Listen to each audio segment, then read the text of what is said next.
नमस्कार दोस्तों, बहुत स्वागत है आप सभी का। आप देख रहे हैं कहानी कुर्सी की और मैं हूं सौरभ शर्मा आपके साथ। आज कहानी कुर्सी की में हम बात करेंगे कि विदेश में छपे आर्टिकल, पत्रकार विदेशी क्या बता रहे हैं मोदी की जीत को लेकर 2024 में। कहां से नरेंद्र मोदी शुरुआत करने वाले हैं, जीत का आंकड़ा कहां तक जा सकता है, इसको लेकर दुनिया भर में क्या अंदाजा लगाया जा रहा है। प्रधानमंत्री नरेंद्र मोदी खुद इस वक्त आपको मैं बता दूं दक्षिण भारत में है। उनका तमिलनाडु का, केरल का और लक्षद्वीप का 2 दिन का दौरा लगा हुआ है। और मैं आपसे इस आर्टिकल की बात थोड़ी देर में करने जा रहा हूं, उससे पहले एक खबर मैं आपको बताता हूं। कल ही केंद्रीय मंत्री प्रहलाद जोशी ने एक्स पर पोस्ट करके सोशल मीडिया पर यह बताया कि राम मंदिर में जो भगवान राम की प्रतिमा लगने वाली है उसका चयन कर लिया गया है। तो यह खबर सबसे पहले मैं आपको बता दूं, इंडिया टीवी पर आपने खबर देखी भी। उन्होंने लिखा, जहां राम वहां हनुमान। अयोध्या में भगवान राम की प्राण प्रतिष्ठा के लिए मूर्ति का चयन फाइनल हो गया है। हमारे देश के सुप्रसिद्ध मूर्तिकार, हमारे गौरव अरुण योगीराज के द्वारा बनाई गई भगवान राम की मूर्ति अयोध्या में स्थापित की जाएगी। ये राम हनुमान के अटूट रिश्ते का एक और उदाहरण है और इसमें कोई दो राय नहीं कि हनुमान की भूमि कर्नाटका से रामलला के लिए ये एक महत्वपूर्ण सेवा है। अब मैं आपको बताता हूं कि दरअसल ये जो पोस्ट है और ये जो मूर्ति का चयन किया गया है, जैसे योगीराज जी ने बनाया है, ये कर्नाटक से आते हैं और इन्होंने श्याम वर्ण की जो ये मूर्ति बनाई है ये लगाई जाएगी राम मंदिर के अंदर। इसका चयन कर लिया गया, ये जानकारी दी गई है। प्रधानमंत्री का दक्षिण में होना, कर्नाटका के शिल्पकार के द्वारा निर्मित मूर्ति का राम मंदिर में लगाने के लिए चयन किया जाना और विदेशी अखबारों का यह लिखना कि नरेंद्र मोदी 2024 का चुनाव जीत रहे हैं, यह तय है, इसमें कोई शंका नहीं है। पूरे उत्तर भारत में हिंदी पट्टी में जबरदस्त लहर नरेंद्र मोदी की है, यह विदेशी अखबार गार्जियन लिख रहा है। और उसमें यह लिखा गया कि इसके बिना पर यह कहा जा सकता है कि नरेंद्र मोदी तीसरी बार प्रधानमंत्री बनेंगे। तो सवाल क्या है? सवाल केवल इतना है कि नरेंद्र मोदी की जीत कितनी बड़ी होगी। मैं फिर आपको बता दूं, यह बात अंतरराष्ट्रीय विश्लेषक लिख रहे हैं। प्रधानमंत्री दक्षिण के दौरे पर हैं। इसी आर्टिकल में यह भी लिखा गया था कि केवल दक्षिण भारत और पूर्वी भारत के कुछ राज्यों में प्रधानमंत्री नरेंद्र मोदी को इस चुनाव में कुछ चुनौती मिल सकती है। तो आइए हम जरा दक्षिण की बात करते हैं। मैंने आपको बताया तमिलनाडु, केरल, लक्षद्वीप के वो दौरे पर है। राम मंदिर का सीधा कनेक्शन कर्नाटक से जुड़ गया है। अब आप गिन लीजिए कि कितनी सीटें होती हैं लोकसभा की। 39 सीटों वाला तमिलनाडु है, इसमें लक्षद्वीप की 1 सीट जोड़ दीजिए, 40 सीटें हो जाती हैं। 20 सीट केरल की जोड़ दीजिए, ये 60 सीटें हो जाती हैं। और इसमें आप कर्नाटक की 28 सीट भी जोड़ दीजिए तो ये 88 सीटें हो जाती हैं। अब इन 88 सीटों का पूरा गणित आज हम आपके सामने पेश करने जा रहे हैं। और फिर मैं बता दूं आपको कि यह गिनती 272 से शुरू होगी। 272 से इन 88 में कितना जुड़ सकता है, सवाल केवल इस बात का रह गया है। देश में भी आप देखते हैं चर्चा इस बात की होती है कि नरेंद्र मोदी की जीत 2014, 2019 से बड़ी होगी या नहीं होगी। यहां पर उनके विरोधी भी यह मानते हैं, भले ही वो कभी कहे ना सामने आकर के, कि 2024 में नरेंद्र मोदी को प्रधानमंत्री बनने से रोकना अब मुमकिन नहीं है। जो भी विपक्ष तैयारी कर रहा है वो 2029 की ही तैयारी कर रहा है। यह बात कहते आपको बहुत सारे विपक्ष के नेता भी मिल जाएंगे। प्रधानमंत्री नरेंद्र मोदी तमिलनाडु के तिरुचिरापल्ली पहुंचे, जहां पर उन्होंने भारतीदासन यूनिवर्सिटी के दीक्षांत समारोह में शिरकत की। प्रधानमंत्री तमिलनाडु में करीब 19,850 करोड़ रुपए से के ज्यादा के डेवलपमेंट प्रोजेक्ट्स को आज या तो शिलान्यास करने वाले हैं या उद्घाटन करने वाले हैं। तिरुचिरापल्ली में इंटरनेशनल एयरपोर्ट की नई टर्मिनल बिल्डिंग का भी वो उद्घाटन करेंगे। इसके अलावा लक्षद्वीप में 1150 करोड़ रुपए से ज्यादा की विकास परियोजनाओं का उद्घाटन और शिलान्यास का कार्यक्रम है। प्रधानमंत्री, ऐसा तो मुमकिन नहीं ना, ये पूरे देश के अंदर नरेंद्र मोदी को लेकर के एक भावना हो और दक्षिण भारत के सारे राज्यों में बिल्कुल अलग भावना हो और सो बिल्कुल अछूते रह जाएं। तो आइए बात करते हैं कहानी कुर्सी की। हमारे मेहमान जुड़े हुए हैं हमारे साथ। हर्षवर्धन त्रिपाठी जी हमारे साथ हैं, हर्षी स्वागत है आपका। समीर चौगांवकर साहब हमारे साथ, समीर स्वागत है आपका भी। और राहुल महाजन जी, राहुल जी स्वागत है आपका भी। तो और टी राघवन हमारे सहयोगी बेंगलुरु से हमारे साथ जुड़ रहे हैं। तो एक कॉमेंट पहले राघवन से हम ले लेते हैं। ये जो प्रोग्राम है प्रधानमंत्री का, इसके बारे में वो आपको बताएंगे। दक्षिण भारत को लेकर प्रधानमंत्री नरेंद्र मोदी की सोच, दक्षिण भारत के राज्यों को लेकर एक एक जिले में जाकर खुद प्रधानमंत्री का वहां पर प्रवास हो चुका है और वो समझते हैं दक्षिण भारत की नब्ज क्या है। अब आज ये खबर आई कि कर्नाटक के शिल्पकार की मूर्ति राम मंदिर में लगने जा रही है। तो मुझे ये बताइए, क्या दक्षिण भारत भी नरेंद्र मोदी के लिए 24 की इस भावना से अछूता रह सकता है?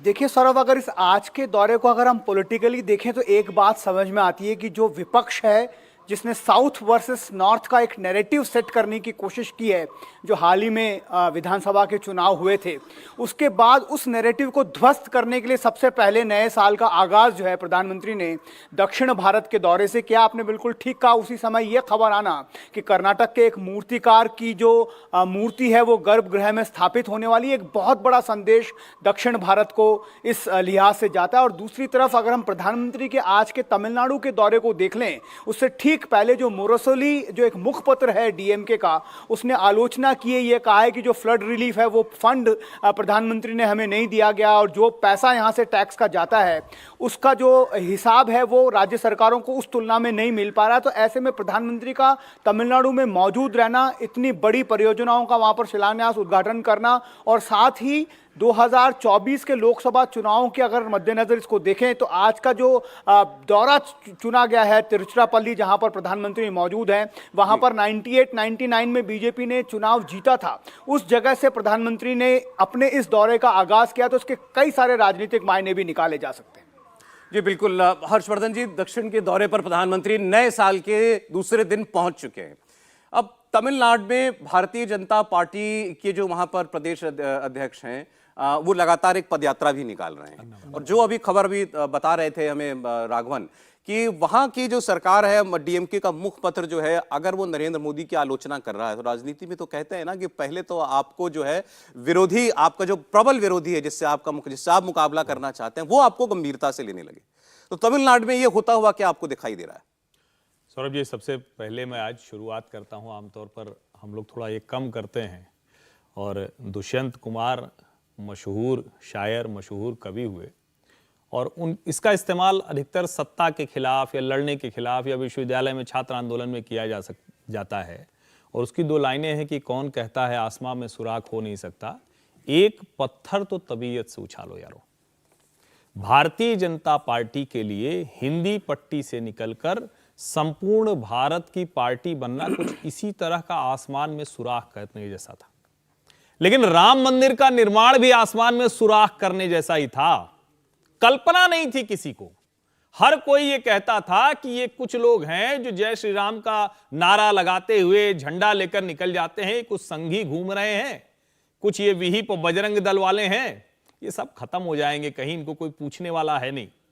और जब कल्याण सिंह जी की सरकार के साथ 4 राज्यों की सरकारें भारतीय जनता पार्टी की बर्खास्त हुई, लौट कर नहीं आई, तो तय मान लिया गया कि न तो भारतीय जनता पार्टी को आना है, न राम मंदिर को आना है। और उस वक्त लोग बहुत, जिसको कहते हैं ना कि छाती ठोक कर कहते थे कि अरे यहां तो क्यों नहीं सुलभ शौचालय बन जाता, यहां विश्वविद्यालय बना देंगे, यहां जरूरत क्या है, अरे भाई दे दो ना, क्यों लड़ रहे हो मुसलमानों से, बाबरी उनकी बनी हुई थी, क्यों कर रहे हो। आज आप ये परिदृश्य देखिए कि जब पत्थर तबीयत से उछला तो लोग कह रहे हैं राम निर्माण मंदिर हो रहा है राम के, तो भाजपा कौन है ठेकेदारी लेने वाली, हमें वो न्योता देंगे क्या। उनकी यह हैसियत हो गई कि राम मंदिर के निर्माण में हमें वो निमंत्रण देंगे। और आज वही लोग ये कह रहे हैं कि दक्षिण भारत में तो भारतीय जनता पार्टी का कुछ नहीं है। कन्याकुमारी में विवेकानंद केंद्र की स्थापना राष्ट्रीय स्वयंसेवक संघ के वरिष्ठ स्वयंसेवक ने की थी, प्रचारक ने की थी, जहां से जब राहुल गांधी को भी भारत जोड़ो यात्रा शुरू करनी पड़ी तो लगा कि विवेकानंद केंद्र से शुरू कर दे तो शायद देश में एक संदेश जाएगा। और मुझे लगता है कि भारतीय जनता पार्टी एक राष्ट्रीय पार्टी के होने के नाते उस चरित्र के लिहाज से काम कर रही है। नरेंद्र मोदी की इसके पहले 2014 के बाद हमने वहां एक कार्यक्रम देखा था, लगा कि बदल रहा है, नहीं बदल पाया। केरल में हमने देखा ई श्रीधरन को भेजकर उन्होंने सारी कोशिश की, उस तरह से नहीं परिणाम मिला। कर्नाटक में उन्होंने 28 में से 25 और अभी तो +1 26 सीटें जीत ली। तेलंगाना में मत प्रतिशत दोगुना कर लिया। तमिलनाडु में डीएमके के मंत्री भारतीय जनता पार्टी के अभियान पर जेल में जाते हैं। और अन्नामलाई के बयान पर प्रतिक्रिया को छोड़िए, जो गिरफ्तारी होती है वो भाजपा के नेताओं की होती है कि ये देखिए ये तो हमारे सरकार के खिलाफ लड़ रहे हैं। अगर वो शून्य होते तो जो आपने कहा पहली शुरुआत होती है, आप विरोध करना शुरू करते हैं, नोटिस करते हैं, नोटिस विरोध से आगे का मसला हो गया। उनको डर लगने लगा है कि अब तो ये पार्टी दक्षिण भारत में पांव जमा रही है। अब दक्षिण भारत में ऐसा नहीं है, ना हम ये मानते हैं ना बीजेपी भी ये मानती होगी कि दक्षिण भारत की चुनौती उसके लिए बहुत आसान है। बहुत कठिन काम है दक्षिण भारत के अंदर अपना खाता खोलना भी। लेकिन भारतीय जनता पार्टी और नरेंद्र मोदी की निगाहें वही हैं जहां पर चुनौती बहुत कठिन है और इसीलिए गुंजाइश बड़ी है। प्रधानमंत्री ने अभी अभी जो हमारी पार्लियामेंट के अंदर सेंगोल लगा है ना, उसको लेकर के भी बड़ी राजनीति हुई थी जब नई संसद का भवन बना था। तो उन्होंने वो सेंगोल और काशी तमिल संगमम, ये जो कार्यक्रम वो जगह जगह पर करवाते रहते हैं, उसको लेकर अभी एक स्टेटमेंट दिया, एक बयान दिया है। देखते हैं साहब। तमिलनाडु से मिली सांस्कृतिक प्रेरणा का लगातार विस्तार हो। आपने देखा है कि दिल्ली में संसद की नई इमारत में पवित्र सेंगोल की स्थापना की गई है। एक गुड गवर्नेंस के उस मॉडल से प्रेरणा लेने का प्रयास है जो तमिल परंपरा ने पूरे देश को दिया है। काशी तमिल संगमम, सौराष्ट्र तमिल संगमम जैसे अभियानों का मकसद भी यही है। जब से ये अभियान शुरू हुए हैं तब से पूरे देश में तमिल भाषा, तमिल कल्चर को लेकर उत्साह और बढ़ा है। तो यह बात सही है कि दक्षिण भारत में, खासकर तमिलनाडु में, भारतीय जनता पार्टी जो प्रयास कर रही है, दशकों से प्रयास कर रही है, उसमें अब अचानक बहुत तेजी आई है जब से प्रधानमंत्री नरेंद्र मोदी ने यह सोचा है कि क्यों दक्षिण भारत की पार्टी नहीं कही जाती भारतीय जनता पार्टी। आप जैसे जानते हैं ना, कोई बहुत बड़ी चट्टान हो, सख्त चट्टान होती है, उस पर भी अगर बूंद बूंद बूंद बूंद पानी जो है बहुत अरसे तक गिरता रहे तो उसके अंदर भी सुराख हो जाता है। तो आप जरा प्रयास देखिए भारतीय जनता पार्टी और नरेंद्र मोदी के, खासतौर पर तमिलनाडु को लेकर के। चीन के राष्ट्रपति आए थे भारत के दौरे पर, तो महाबलीपुरम उनको ले जाया गया था।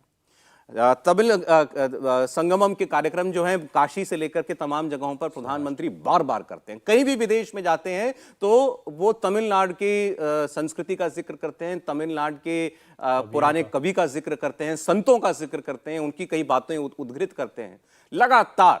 और अब तमिलनाडु को आपने देखा कि वहां पर एक नया प्रदेश अध्यक्ष दिया जो कि वहां पर लगातार पदयात्रा निकाल रहे हैं। और राहुल जी, तो तमिलनाडु जैसी जगह पर भारतीय जनता पार्टी को जन समर्थन मिलना, क्या आप अब अभी भी बहुत दूर की कौड़ी मानते हैं? मैं ऐसा बिल्कुल नहीं मानता। देखिए, मैं ये मानता हूँ कि तमिलनाडु में इनरोड्स जो हैं वो बीजेपी जो है वो जल्द ही, शायद ये 2024 के जो चुनाव हैं उनमें ही इनरोड्स दिखने लगेगा। वहाँ पर अन्नामलाई का जिस तरह से काम है, उन्होंने जिस तरह से ग्राउंड पे काम किया है, वो आपको दिखाई देता है। इसी कारण देखिए, इसके संकेत बहुत सारे मिलते हैं। जब कोई पार्टी जो है वो कहीं किसी इलाके में जो है वो बढ़ने लगती है तो उसके संकेत मिलने लगते हैं। जैसे अगर हम अभी तो हम तमिलनाडु की बात करें, अगर हम तेलंगाना की बात करें तो बीआरएस जिस तरह से नीचे जा रहा है वो एक संकेत है कि बीजेपी और वहाँ पर आने वाला संघर्ष जो बीजेपी और कांग्रेस के बीच में होने जा रहा है। तो ये संकेत मिलते हैं, चाहे वो 2024 में ना हो, थोड़ा आगे हो, लेकिन इसी तरह का संघर्ष वहाँ पे मिलेगा। 2024 में भी तेलंगाना में बेहतर प्रदर्शन आपको बीजेपी का देखने को मिलेगा। तमिलनाडु की जब हम बात करते हैं तो देखिए, जिस तरह के बयान वहाँ से, वहाँ के नेताओं के आते हैं उत्तर भारत को लेकर, बाकी सब चीज़ों को लेकर, वो इसीलिए है कि वो कहीं ना कहीं जो है साउथ और नॉर्थ के डिवाइड करना चाहते हैं और उसका बड़ा लार्जर जो गोल है वो बीजेपी की तरफ है। अगर हम दूसरी तरह से भी माने, देखिए आरएसएस ने अभी एक आंदोलन शुरू किया था, वो है कनेक्टिंग या ब्रिजिंग साउथ करके। अब वो क्यों किया गया? वो इसलिए किया गया कि कुछ वहाँ पर तत्व जो हैं केरल और तमिलनाडु में, वो जो है कटिंग साउथ करके एक कैंपेन जो है वो चला रहे थे। तो उसके एवज में आरएसएस ने इस तरह का एक कैंपेन जो है वो ब्रिजिंग साउथ करके शुरू किया। उसका पूरा कारण भी यही था कि किसी तरह से वहाँ पर जो हिंदू बहुल्य इलाके हैं वहाँ पर बीजेपी जो है उसका इनरोड्स बने। और दूसरा ये सही भी है क्योंकि एक पैन इंडिया पार्टी जो है बीजेपी, वैसे भी एक पैन इंडिया पार्टी। मुझे बहुत पुराना याद है, 2004 में जब लालकृष्ण आडवाणी ने अपनी यात्रा शुरू की थी तो उन्होंने जो है कन्याकुमारी से अपनी यात्रा शुरू की थी और वहाँ से वो आगे बढ़े थे। तो मुझे लगता है एक सस्टेन एफर्ट है। केरल में अगर आप जिस तरह का संगठन देखते हैं आरएसएस का और बीजेपी का, वो भी एक सुदृढ़ संगठन है और वहाँ पर भी बीजेपी को लगता है कि वहाँ पर उनके लिए जो धरातल है वो तैयार है और उसमें वो कोशिश करेंगे कि केरल में भी उनको सफलता मिले। देखिए, वोट सीट की इससे पहले की बात है कि आप जनता के बीच में अपनी एक स्वीकार्यता बनाते हैं। जैसे मुझे याद है जब हम केरल का एक बार एक ओपिनियन पोल डिस्कस कर रहे थे, माफ कीजिएगा तेलंगाना का, तो वहां से एक विश्लेषक बड़े सीनियर हमारे साथ बैठे हुए थे और उन्होंने ये बात कही थी कि भारतीय जनता पार्टी को लेकर के यहां बहुत से लोगों में अभी भी एक ऐसा सेंटिमेंट है कि बाहर की पार्टी है। तो जब उसको तोड़ा बीजेपी ने भी तेलंगाना के चुनाव में, तो यही काम उनको तेलंगाना, कर्नाटक में, माफ कीजिएगा, केरल में और तमिलनाडु में करना पड़ेगा। ये लोग माने कि नहीं, ये लोग बाहर के नहीं है, ये हमारे बीच के ही हैं। आप जन स्वीकार्यता बढ़ाएं, वो फिर वोट में तब्दील होता है और फिर वो कभी जाकर सीट में तब्दील। जैसे मैं आपको बताऊं, ये राम मंदिर के निर्माण के ही मामले में आप देखिए, आपने खुद बताया कर्नाटक से शिला है जिसके जरिए राम लला की मूर्ति का निर्माण हो रहा है। बहुत सारे लोग ये नहीं जानते होंगे कि हैदराबाद की एक कंपनी ने उसके जो लकड़ी के दरवाजे हैं जो राम मंदिर के, वो बनाए। नहीं, अब ये जो खबर ये सारे कर्नाटक के शिल्पकार की मूर्ति रामलला के मंदिर में लगने जा रही है, तो पूरे भारत के अंदर, उत्तर भारत की चलिए हम कह लेते हैं बात, अगर राम मंदिर को लेकर के ऐसा सेंटिमेंट है जिसे आप लेयर वेव कहते हैं, बिल्कुल एक इमोशनल करंट दौड़ रहा है सब जगह पर, तो क्या उससे दक्षिण अछूता रहेगा? कैसे रहेगा भाई? हनुमान जी के प्रदेश कर्नाटक की मूर्ति लगने जा रही है। भगवान राम ने जो श्रीलंका पर जो युद्ध किया तो वो तो साउथ से ही पूरा गया, तो कैसे हम मान सकते हैं कि भगवान राम का वहाँ पे कोई असर नहीं होगा? लोग वहाँ नहीं मानते होंगे, बिल्कुल मानते हैं। और मैं ये जानता हूँ कि जितना सेंटिमेंट जो उत्तर भारत में आपको रिलीजियस दिखाई देता है हिंदू धर्म के प्रति, उससे कहीं ज़्यादा आप साउथ में ये सेंटिमेंट देख सकते हैं, जहाँ पे और ज़्यादा जो परंपरा है अपने स्क्रिप्चर्स को पढ़ने की, अपने मंत्रों को पढ़ने की, अपने संस्कृत के प्रति जो प्रेम है साउथ में, वो भी आपको बहुत धार्मिक लोग तमिलनाडु के माने जाते हैं, लेकिन वहां पर जो रूल करती है आइडियोलॉजी, वो एथीस्ट आइडियोलॉजी जो द्रविड़ आंदोलन की है, वो वहां पर रूल करती है। वहां पर भी क्या आपको लगता है राम मंदिर का जो भाव है वो पहुंच गया? देखिए, राम मंदिर का भाव तो वहाँ पहुंचेगा। इसके पहले मैं आपको 2019 के चुनाव की बात की घटना बताता हूँ। 2019 के चुनाव के जब परिणाम आए लोकसभा के, तमिलनाडु में भारतीय जनता पार्टी को एक भी सीट नहीं मिली। 2014 में एक सीट मिली थी। तो अमित शाह ने जब दक्षिण की बैठक बुलाई थी तो अमित शाह ने तमिलनाडु के नेताओं से पूछा कि भाई जब 2014 में हम एक सीट जीत चुके थे तो ऐसा क्या कारण रहा कि 2019 के चुनाव में हम वो सीट भी गंवा चुके और हमारा वोट परसेंट 5.5 से घट के 2.5% पर आ गया, तो ये क्यों हुआ है?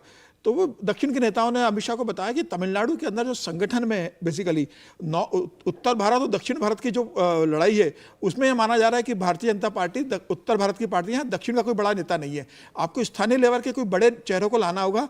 उसके बाद अमित शाह ने मलाई, जिसको तमिलनाडु का अध्यक्ष बनाया, उन्हें पार्टी में लेकर आए और वो बेसिकली वेल्लारा थेंगुर जाति से आते, जिस जाति से पलानी स्वामी आते, वो एक बड़ी तमिलनाडु की जाति के समीकरण है, उन्हें उसका प्रदेश अध्यक्ष बनाया। और जिस हिसाब से अन्नामलाई अपनी जाति के अंदर काम कर रहे हैं, उसका वोट परसेंट 14 से 15% बैठता है तमिलनाडु के अंदर। इस समय स्थिति ऐसी बन रही है कि वो बड़ा वोट बैंक जो एआईडीएमके के साथ था, वो भारतीय जनता पार्टी के पास अन्नामलाई के कारण शिफ्ट होने की संभावना है। और यही कारण रहा कि एआईडीएमके ने यह कहा कि आप अन्नामलाई जो लगातार हमारे नेताओं के खिलाफ आरोप लगा रहे हैं, आक्रामक अभियान चला रहे हैं, आप उन्हें अध्यक्ष पद से हटाओ या हम गठबंधन तोड़ेंगे। भारतीय जनता पार्टी ने एआईडीएम के साथ गठबंधन तोड़ना स्वीकार किया, लेकिन अपने अध्यक्ष को नहीं हटाया। और अन्नामलाई से अमित शाह ने कहा कि आप थम्बी हो, थम्बी मतलब छोटा भाई, आप मेरे थम्बी हो, आपको तमिलनाडु देखना। तो मुझे लगा तमिलनाडु के अंदर भारतीय जनता पार्टी जमीनी स्तर पर जिस हिसाब से काम कर रही है, उससे निश्चित रूप से भारतीय जनता पार्टी को इस चुनाव में फायदा मिलेगा। भारतीय जनता पार्टी जानते हैं कि कर्नाटक और तेलंगाना में भारतीय जनता पार्टी की जड़ें जम चुकी है। कर्नाटक तो बहुत अच्छा मजबूत है, तेलंगाना भी भारतीय जनता पार्टी ने अच्छा किया है। अब भारतीय जनता पार्टी का 3 राज्यों पर बहुत ज्यादा है, जिसके अंदर उन्होंने केरल को टारगेट किया है, आंध्र प्रदेश को किया, तमिलनाडु को किया है। इन तीनों राज्यों में पहली प्रायोरिटी उनकी इस समय तमिलनाडु है, जहां उन्हें लग रहा है कि वो वोट परसेंट 7 से 8% वोट ला सकते हैं। क्योंकि 2021 का जो विधानसभा तमिलनाडु का हुआ था, उसमें भारतीय जनता पार्टी ने 20 सीटों पर चुनाव लड़ा और 4 सीटें जीती है भारतीय जनता पार्टी ने तमिलनाडु के अंदर विधानसभा में। तो भारतीय जनता पार्टी को लग रहा है कि अगर हम 20 सीटों पर लड़कर 4 विधानसभा की सीटें जीत सकते हैं, तो लोकसभा चुनाव के अंदर भी हम यहाँ पर 3 से 4 सीटें जीतने की ताकत बढ़ा सकते हैं। और उसी स्तर पर भारतीय जनता पार्टी तमिलनाडु में काम कर रही है। इस चुनाव में 3 से 4 सीटें हाँ बिल्कुल, क्योंकि 2021 के विधानसभा चुनाव में 4 सीटें जीते भारतीय जनता पार्टी ने। तो भारतीय जनता पार्टी को लग रहा है कि अगर विधानसभा में हमें 20 सीटों पर लड़के अगर 4 सीटें हम जीत सकते हैं, ऐसा लग रहा है कि हम जमीनी स्तर में मजबूत हो रहे हैं, तो हमें लोकसभा चुनाव के अंदर भी, हालांकि उस समय एआईडीएम के साथ गठबंधन था, तो भारतीय जनता पार्टी को लग रहा है कि तमिलनाडु में 2014 की हारी हुई सीट के अलावा 3 सीटें हम जीत सकते हैं और भारतीय जनता पार्टी 4 सीटों पर फोकस करके चल रही है तमिलनाडु में। तो मुझे लग रहा है कि तमिलनाडु में भारतीय जनता पार्टी को इस बार कम से कम 2 या 3 सीटें मिलने की पूरी संभावना है। देखिए, आप इन सारी सीटों का अगर एक बार एक छोटा सा मैथ कर लेंगे, गणित कर लेंगे, तो तमिलनाडु, केरल, आंध्र प्रदेश, तेलंगाना, इन सारे राज्यों के अंदर ये कुल मिलाकर के 140 के करीब सीटें बनती हैं। इन 140 में से भारतीय जनता पार्टी के पास फिलहाल क्या है? 26 सीट जो है वो कर्नाटक की है, 4 सीट तेलंगाना की, 30 सीट। तो 140 में 30 सीट पूरे दक्षिण भारत के अंदर मैं बात कर रहा हूं, पूरे पेनिनसुला के अंदर ये 30 सीट अभी भारतीय जनता पार्टी के पास है। तो जाहिर है कि वो तो शुरुआत बीजेपी यहीं से करेगी कि भाई ये 30 सीट तो हमको अपने लिए ये सीट तो लानी है दोबारा। यहां से बताएं हम आगे कहां बढ़ सकते हैं, जिसमें अभी समीर जी ने कहा कि 3 से 4 सीटें तमिलनाडु के अंदर, तमिलनाडु के पकड़ के चल रहे हैं, कोशिश कर तेलंगाना में 7 से 8 सीटें पकड़ के चल रहे हैं, 3-4 सीटें मतलब तेलंगाना में बढ़ाने के चल रहे हैं। आंध्र प्रदेश में जरूर भारतीय जनता पार्टी का वोट प्रतिशत 1 से कम है। आंध्र प्रदेश में भारतीय जनता पार्टी को बहुत संभावना फिलहाल नजर नहीं आ रही है, फिर भी 1 सीट भारतीय जनता पार्टी ने एक टारगेट इस 30 को 40 करने की गुंजाइश है बस। निश्चित रूप से भारतीय जनता पार्टी 40 सीटें से गुंजाइश करेगी। और वैसे भी अगर आप देखो कि दक्षिण की सबसे बड़ी पार्टी तो भारतीय जनता पार्टी है, किसी भी दल के पास इतनी सीटें नहीं जितनी भारतीय जनता पार्टी तो इन 140 में से 40 बीजेपी के लिए राघवन मुमकिन मानते हैं आप?